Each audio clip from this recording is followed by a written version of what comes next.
So, our next topic is pregnancy and embryonic development. अभी तक हमने कर लिया है कि how spermatogenesis, then oogenesis, both these processes these takes place, followed by fertilization and implantation. So, implantation means when the blastocyst stage it gets embedded in the uterus wall. ठीक है. सो उसके रिगार्डिंग एक छोटा सा डायग्रामेटिक रिप्रेजेंटेशन है just to make it more clear. So suppose this is the uterus wall. ठीक है. So we can make it into three, like this is endometrium, the innermost layer, then myometrium, and next last one is perimetrium. But अभी यहाँ जो show किया it is only endometrium क्योंकि implantation is only in endometrium. Fine. So this is the blastocyst stage. I hope you remember blastocyst. कहीं कहीं पे word use होता है ब्लास्टुला. वो और कुछ नहीं है. Blastula is basically the same stage as blastocyst but that word is used in case of amphibians and lower animals. ठीक है. So this is the stage that is blastocyst. ये कैसे बनी थी? By cleavage. 2, 4, 8, 16, 32.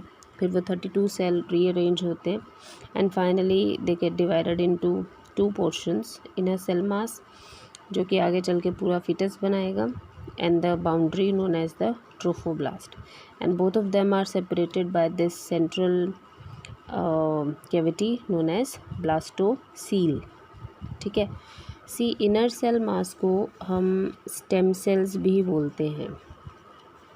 Stem cells. This is a very emerging you can say field.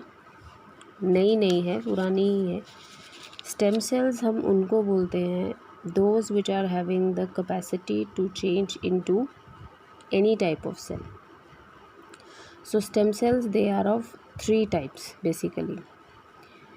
One is unipotent. Potency का मतलब होता है पोटेंशियल. सो यहीं पे बता देती हूँ थोड़ा सा because this is the topic that is added in our syllabus. Stem cell therapy. One is unipotent, one is multipotent and one is pluripotent. ठीक है. यूनिपोटेंट ऐसे स्टेम सेल्स होते हैं those stem cells which have the potential to change into a cell, but what type of cell they will change into that is defined. जैसे कि हमारे liver cells. सो liver cells किस category में आते हैं? Unipotent stem cells. ठीक है. Multipotent stem sales क्या होते हैं? मल्टीपल, यू कैन अंडरस्टैंड कि more than one. So multipotent stem cells are those which can change into more than one type, जैसे कि bone marrow.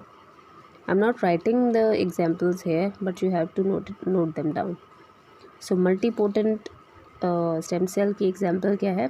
Bone marrow, because it can change into RBC, WBC and even this platelets. But जो pluripotent का मतलब क्या है? You can compare this pluripotent into totipotency, that they can change or they can form the complete organism. They can change into any type of tissue और cell. तो जो inner cell mass है वो किस टाइप का stem cell है? It is a pluripotent, क्योंकि inner cell मास ने पूरा फिटस बनाना है, पूरा बेबी बनाना है. तो उसमें जितने भी डिफरेंट टाइप के सेल्स और टिश्यूज़ होंगे they are formed by this inner cell mass only. So what category it falls into? That is pluripotent. ठीक है. अब स्टेम सेल थेरेपी क्या है? Will do it afterwards. Okay. बात हो रही थी after implantation. So first brief recap of implantation. जैसे कि ये ब्लास्टोसिस्ट है. फर्टिलाइजेशन के अबाउट 5 to 7th डे के अंदर 7th डे के अंदर it will reach into the uterus. इसीलिए मैंने बोला था that most promising site of fertilization should be ampulla isthmus junction. क्योंकि जंक्शन से यहाँ तक आने में 5 से 7 दिन लग जाएंगे, and this is the place where it should be implanted. Fine. So this is a blastocyst. अब ब्लास्टोसिस्ट अपने इनर सेल मास की साइड की तरफ से it will get closer to the endometrium wall. ठीक है. Now you can see this is inner cell mass. ये है ट्रोफोब्लास्ट. अब जैसे ही वो उसको टच कर रहा है, उसके साथ साथ क्या हो रहा है, ये जो इस ट्रोफोब्लास्ट की बाउंड्री के जस्ट बाद वाला जो यूट्रस टिश्यूज़ हैं, they will undergo excessive mitosis. जैसे कि एक सूडोपोडिया बन रहा हो, बिल्कुल वैसे. ठीक है. सो ये यहाँ पे कैसे बनेगा, जब ये वाले टिश्यू, ठीक है, ये वाली दोनों साइड्स जैसे ये टच करेगा तो ये क्या करेंगे, जल्दी जल्दी माइटोसिस करेंगे, and they will keep on growing and at last they will join. So result क्या होगा, this blastocyst will enter into the endometrium wall. Clear. दोबारा से, blastocyst is in the uterus. ठीक है, यूट्रस में है, यहाँ भी वो यूट्रस की कैविटी में है. when it will touch the endometrium from the inner cell mass side, so mitosis will undergo on both the sides which is touching the trophoblast boundary. Result, this complete blastocyst will it will get engulfed into the endometrium. ठीक है. अब जैसे ही ये blastocyst अंदर जाएगा, ये अंदर चला गया, तो इसमें और इसमें चेंज क्या दिख रहा है, these corner finger like projections. So what are these? These are the projections or outgrowths of trophoblast. अभी तक तो हम इसे ट्रोफोब्लास्ट ही बोल रहे थे. अंदर जाके वो ट्रोफोब्लास्ट जो है वो फिंगर लाइक प्रोजेक्शंस देता है, and they are known as chorionic villi. Villi you understand. ठीक है. अभी अंदर जाके फिंगर लाइक प्रोजेक्शंस क्यों बनी होंगी, we know finger like projection means to increase the surface area. Why it need to increase its surface area here? Because अब अंदर जो इनर सेल मास है, it has to undergo embryogenesis. मतलब इसने अब आगे फॉर्मेशन कर देनी है. एम्ब्रियो के बाद फीटस बनना स्टार्ट हो जाएगा. ठीक है. तो इसको अगर बहुत सारी माइटोसिस करनी है, it require energy and blood supply. उसको लेने के लिए ये कोरियोनिक विलाई बनता है. ठीक है. कुछ टाइम तक ये यहीं पर रहेगा. उसके बाद अब यूट्रस की वॉल में तो नहीं रह सकता फॉर नेक्स्ट 9 months. ठीक है. Again it will come out. How, जैसे कि सूडोपोडिया लेके वो अंदर गया है, जैसे एक्सोसाइटोसिस होता है, बिल्कुल वैसे. ठीक है. But in this case you can सी कि ये जो लेयर है, अगर मैं इसको यहाँ से पुश करूँ इस तरफ, तो ये वाली मेम्ब्रेन जो है वो बाहर को निकलेगी. तो ये मेम्ब्रेन है जो पुश हुई है. ठीक है. ये इसमें कन्वर्ट हो चुका. So this is a foetus. Foetus हम किसको बोलते हैं, ऐसा एम्ब्रियो का stage when you can identify hands and limbs and you can identify that this is the next generation of a human. जब तक आप उसे आइडेंटिफाई नहीं कर पा रहे हो, then it's not called as foetus. उससे पहले हम उसे एम्ब्रियो स्टेज ही बोलते हैं. ठीक है. ओके. अब कोरियोनिक विलाई इस टाइम पे हमें नहीं दिख रही है. अब ये सारी कोरियोन, जैसे कि सपोज़ ये ऐसे ही बाहर निकल जाए, मान लो ये एज इट इज़ ही बाहर निकल गया, तो वो वाली कोरियोनिक विलाई जो अभी भी एंडोमेट्रियम साइड पे हैं, सिर्फ वही बचेंगी. And rest of all they will again get you can say systematized. ठीक है. वो डिज़ोल्व हो जाएंगी, वो सिंगल प्लेन लेयर हो जाएगा उसका. ठीक. सो यू कैन सी ये वाली जो मेम्ब्रेन्स हैं, ओके, ये वाली जो मेम्ब्रेन है, ये वाला ऐसे. So these are the chorionic villi. ठीक. अब ये कोरियोनिक विलाई कहाँ जाके अटैच होगा, टू द एम्ब्लाइकस, जिसको नेवल पॉइंट बोलते हैं. ठीक है. और अभी भी it is surrounded in a cavity like structure. ठीक है, and which is further surrounded by the wall of the uterus, एक member, not wall, membrane of the uterus. ठीक है, अब इस चीज़ को अगर थोड़ा हाईलाइट करें तो वो ऐसा बनेगा, सी ये जो हॉलो फिंगर लाइक प्रोजेक्शंस हैं और दूसरी तरफ ये जो शेडेड मैंने बनाई है, सो ये स्ट्रक्चर यही वाला है, दोनों, ये दोनों सेम ही है। ठीक, नाउ ये जो इस साइड के टिश्यूज़ हैं, these are the tissues from the uterus side, और ये कौन है, कोरियोनिक विलाई। कोरियोनिक विलाई किसका हिस्सा है, next generation, that is foetus का। तो this chorionic villi and uterus tissues, they are having a pattern of interdigitating structure। Inter मतलब एक दूसरे के बीच में, डिजिट्स मतलब उंगलियां, जैसे आप दोनों हाथों की उंगलियों को आपस में फंसा लें, ठीक है, तो उस तरीके से। अभी I am not able to do, क्योंकि मैंने फ़ोन पकड़ा एक हाथ से, सो एक हाथ इधर है, दूसरा हाथ इधर है, तो अगर दोनों हाथ की उंगलियों को आप फंसाओगे तो वो जो स्ट्रक्चर बनेगा that is somewhat like this. Okay, interdigitating structure between the uterus tissues from the mother side and the chorionic tissue from the foetus side. तो इस कनेक्शन को हम क्या बोलते हैं, placenta.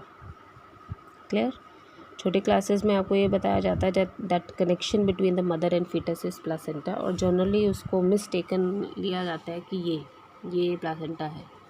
No, this is not placenta.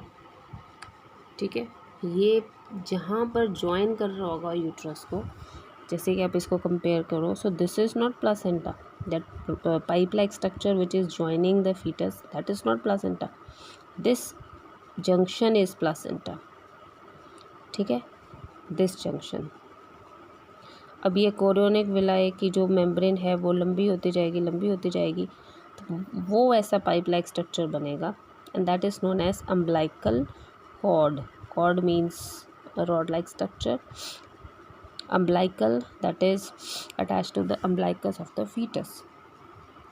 So that means placenta में mother और fetus दोनों के टिश्यू हैं, but umbilical cord is purely made up of the this fetus tissues. इसमें mother का कोई वो नहीं है, टिश्यू या सेल। ठीक है, इसीलिए आजकल स्टेम सेल बैंकिंग की जाती है, that is to fight against any genetic disorder और any genetic problem that particular foetus या उसके सिबलिंग्स या उसके मदर फादर को कुछ हो। ठीक है, उसे प्रिजर्व किया जाता है, I will tell you afterwards. So this procedure यहाँ से लेके यहाँ तक, this point is known as implantation, जब वो एंडोमेट्रियल वॉल के अंदर चला जाए। ठीक है, दैट अटैचमेंट और getting embedded in the wall of uterus, that is known as implantation. So implantation के बाद क्या स्टार्ट होता है, प्रेगनेंसी एंड एम्ब्रियोनिक डेवलपमेंट। वो कुछ ऐसा है, मैंने आपको 2 डायग्राम्स में बता दिया।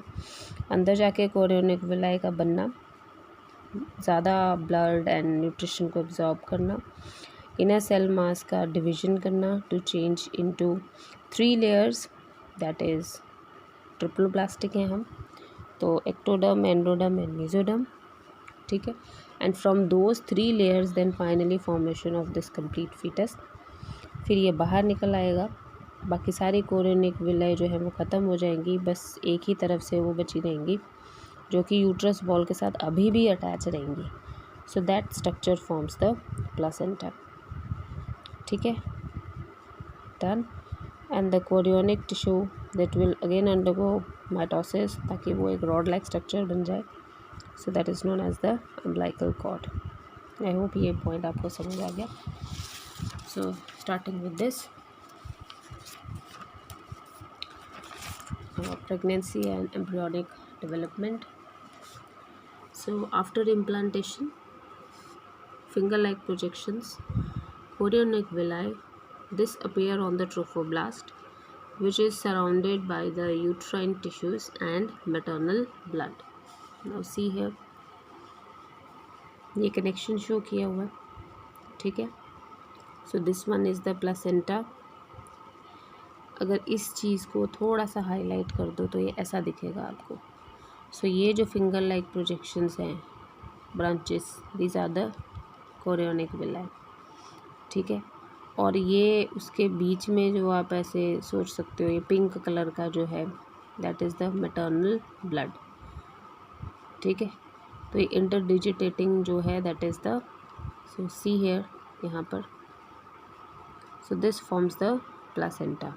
ये मदर वाला साइड हो गया और ये वाला फीटस वाला साइड हो गया और ये वाला मदर वाला साइड हो गया, ठीक है। अब कोरियोनिक विलाई जो है वो आगे चल के रॉड जैसा स्ट्रक्चर बन जाएगा, तो that is known as umbilical cord. Don't get confused here, इसके अंदर है क्या, ब्लड सप्लाई ही और कुछ नहीं है। तो ये एक जो पाइप लाइक स्ट्रक्चर है इस ब्लू से लेके इस ब्लू तक, दैट इज़ अम्बिलिकल कॉर्ड। उसके अंदर क्या है, अम्बिलिकल आर्टरीज एंड वेन्स, ठीक है, जो कहाँ तक एक्सटेंड करती हैं, कोरियोनिक विलाई के अंदर। तो ये ब्लड किसका है, फीटस का। और इधर से क्या आएगा, blood from of the mother, वही मदर की आर्टरीज एंड मदर की वेन्स इन द यूट्रस, तो उसे बोलेंगे यूट्रिन आर्टरी एंड वेन। तो इस ब्लड के बीच में ही एक्सचेंज होना है मटेरियल का, nothing else. Clear? So you see this diagram, so this is a foetus, क्योंकि इसके कुछ कुछ डिजिट्स बन चुके हैं। एंड योक जो ह्यूमन ब्लड होता है, that is a lecithal, lecithal का मतलब होता है योक, और human egg is a lecithal. यहाँ योक सैक या योक नहीं होता है, तो वो रेमिनेंट की फॉर्म में ऊपर दिख रहा है, ठीक है। So this one is umbilical cord and this portion is placentum. I hope this is clear now. Now next, what do you mean by placenta? Chorionic villi and uterine tissues, they become interdigitated with each other to form placenta. Placenta is the structural and functional unit between embryo, fetus मतलब, and maternal body. Placenta is also connected to the embryo by umbilical cord, which transports substances to and from the embryo, ठीक है। तो mother और foetus का connection ज़रूर placenta है, but placenta उस embryo या फीटस तक कैसे पहुंचता है, by the umbilical cord. If this is placenta, this is the foetus, तो इसके साथ कनेक्शन कैसे है, अम्बिलिकल कॉर्ड के थ्रू, जो कि सिर्फ फीटस का ही हिस्सा है, उसी के टिश्यूज़ की माइटोसिस की वजह से बना है। डन। सो नेक्स्ट, अगेन उसी को थोड़ा सा ज़्यादा एलैबोरेट किया है। What is this placenta and its function? See again it's quite clear, ये कोरियोनिक विलाई है, आगे विलस बना हुआ है, which is in connection with the mother's blood. So उन दोनों को जोड़ के क्या बन जाएगा, placenta. So what are the functions of placenta? See placenta बनने में, पूरा प्रॉपर इंटरडिजिटिंग होने में, it takes about 4 months.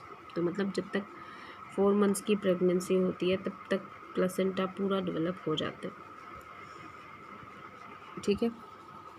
So first function, this is a barrier between foetus and mother, ठीक है। नो डाउट वो न्यूट्रिएंट्स या मटेरियल को एक्सचेंज भी कराता है, but it also act as a barrier कि मदर और फीटस का ब्लड डायरेक्ट कनेक्शन में भी ना आए। So this acts as a barrier. It supplies oxygen, nutrients from the mother to the fetus. Side by side removes CO2 and excretory waste from the fetus. But this fourth point is very important. Placenta is also an endocrine gland because it secretes HCG, that is human chorionic gonadotrophin. Then HPL, human placental lactogen. It also secretes estrogen, progesterone and relaxin. अब human chorionic gonadotrophin, if a lady is pregnant, then this particular hormone is released through the urine. So इसीलिए जो वो urine test करते हैं as a pregnancy kit test, तो that is on the basis of antigen antibody interaction, ठीक है। तो उस किट में ऑलरेडी एंटीबॉडीज़ होती हैं अगेंस्ट HCG, दिस हार्मोन. तो if the urine is having HCG hormone, तो जैसे ही उसका ड्रॉप डलेगा उस हार्मोन और उस एंटीबॉडी में इंटरेक्शन होगा and that will give that red coloured line. नहीं होगा तो दैट विल बी नॉर्मल. ठीक है. Second, human placental lactogen. जिधर वर्ड लैक्टो आता है that means it is related to milk. तो मतलब ये किसी न किसी तरीके से मिल्क प्रोडक्शन में हेल्प कर रहा है. एस्ट्रोजन, प्रोजेस्ट्रॉन, इनका function we have already done. अभी तक अगर प्रेगनेंसी है, we know that the pregnancy hormone is progesterone. अभी तक एस्ट्रोजन और प्रोजेस्ट्रॉन का लेवल हाई किसने रखा हुआ था? कॉर्पस ल्यूटियम ने. रिमेंबर. ठीक है. तो इसका मतलब ये है कि कॉर्पस ल्यूटियम भी 9 मंथ तक तो प्रोसेस नहीं कर सकता ना, because it is also having some set of cells with definite life span. तो कॉर्पस ल्यूटियम 3 to 4 मंथ तक परसिस्ट करेगा और जैसे ही 4th मंथ में प्लासेंटा विल बी डेवलप्ड, तो placenta will take over the function of corpus luteum and start secreting oestrogen and progesterone. Done. और placenta also secretes relaxin. इसका काम आता है at the time of parturition, that means child birth. Relaxin this is also secreted by ovary. तो दो जगह से relaxin secrete होता है, one from ovary and one from placenta. Okay. During pregnancy ये कुछ पॉइंट्स हैं that you need to remember. The level of oestrogen, progesterone, cortisol, prolactin, thyroxine, all of them they are in increased amount in mother's blood. ठीक है. अब estrogen progesterone का level पहले बढ़ा के रखा है कॉर्पस ल्यूटियम ने, then it is followed by the placenta. Cortisol we have done corticoids. ठीक है. प्रोलैक्टिन, थायरॉक्सिन, ये सब क्लास 11th में किए हमने. सो इन सब का लेवल हाई होना चाहिए. क्यों? क्योंकि बॉडी के अंदर एक और बॉडी डेवलप हो रही है जिसका मेटाबॉलिक रेट बन रहा है, तो उसकी ग्रोथ हो रही है. तो मदर के बॉडी में इन सब हार्मोन्स का लेवल हाई ही होगा. So they support the foetal growth, metabolic changes in the mother and maintain pregnancy. Here you can have a look again that this portion is placenta interdigitating, जिसको आप मान सकते हो ये विलाई है और विलाई के बीच में जो डार्क लाइट रेड है वो आप यूट्रस साइड मान सकते हो, uterus tissue. Then this one is umbilical cord, जो इसके एम्ब्लाइकस को जाके जोड़ा है ये फीटस है. ठीक है. And foetus is in a cavity known as amniotic cavity. Amnion भी बोलते हैं इसको. सैक, वो बैग लाइक स्ट्रक्चर जो होता है जिसमें एक फीटस प्रेजेंट होता है, दैट इज़ द एमनियन या एमनियोटिक दिस कैविटी. अब इसके अंदर फ्लूइड होता है यहाँ पर, ये जो खाली जगह नहीं है ये. So this fluid is known as amniotic fluid. ये 4th चैप्टर में यूज़ होगा. So I am telling you right now. So this is the opening of the uterus, then this one is vagina. Okay. Next, germ layers give rise to all the tissues and organs. So the stem cells present in the inner cell mass, they have the potency to give rise to all the tissues and organs. ठीक है. जब तक वो placenta और वो सब कुछ बन रहा था तो इनर सेल, ये तो सब काम हो रहा था ट्रोफोब्लास्ट का, बाहर वाला. तो अंदर क्या हो रहा था? That was gastrulation. गैस्ट्रुलेशन का मतलब होता है formation of germ layers and then germ layers will further give rise to different parts of the foetus. Now human pregnancy gestation period is about 9 months. इसमें +- 7 days करते हैं हम. Gestation period starting from the onset of the pregnancy till the child birth, उस पीरियड को पूरा क्या बोलेंगे? Gestation period. अब इस जेस्टेशन पीरियड को हम 9 months को 3 पार्ट्स में डिवाइड करते हैं. 3 + 3 + 3, 3 months, next 3 months, next 3 months. तो हम इसे नाम दे देते हैं 1 2 3 ट्राइमेस्टर्स. ठीक है. Try means 3. तो 3 महीने का एक slot, first trimester, second trimester and third trimester. तो ये gestation period that also very from organism to organism. जैसे कि it is just for 2 months in case of cats and dogs, and in case of elephants it's about 21 months. Okay, next, what are the changes that an embryo undergo during the pregnancy? Okay, so you can see here first, this is a diagram for 1 month old. Then you can see 2 month में थोड़ा बहुत head है, digits भी हैं.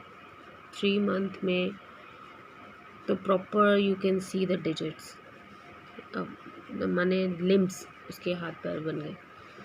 4th month में या 5th month में उसके प्रॉपरली डेवलप हो गए हैं सारे के सारे पार्ट्स, आईलिड्स वगैरह सब दिख रही हैं हमें.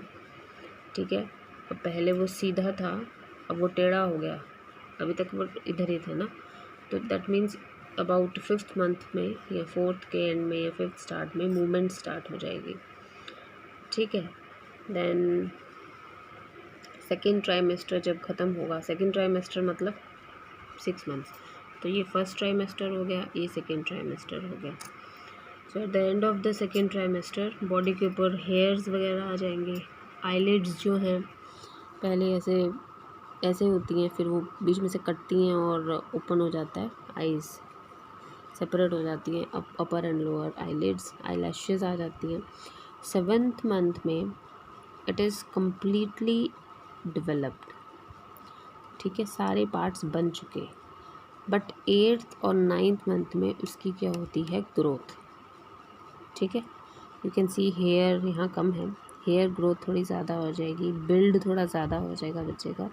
इसीलिए जो 7 मंथ के बच्चे पैदा होते हैं उनको कुछ टाइम तक they are kept in artificial environment just like a womb of a mother, incubation जिसको बोल देते हैं, सो दैट वो जो डेवलपमेंट उसकी रह गई, ग्रोथ रह गई है, उसको कवर अप किया जाए. Fine. So this is a overall chart. After 1 month the first signal of pregnancy is formation of heart. तो एक ग्रुप ऑफ सेल्स हैं, ठीक है, और टिश्यूज़ की फॉर्म में ऑल ऑफ अ सडन एक पर्टिकुलर जगह से वो टिश्यू ऐसे बस पैल्पिटेशन स्टार्ट कर देगा. तो वो क्या इंडिकेशन होगा, that particular portion is heart, and that is the first signal of the life. ठीक है, सेकेंड मंथ के एंड तक limbs, digits they are formed. Digits माने उंगलियाँ. End of the 12th week that means first trimester, जितने major organs हैं, limbs, external genitalia, all of them they are developed. ठीक है, देन 4th और 5th month में movement of the foetus, appearance of hair on the head, ये सब कुछ बन जाता है.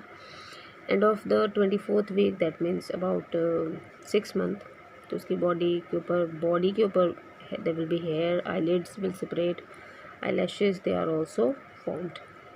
ठीक है,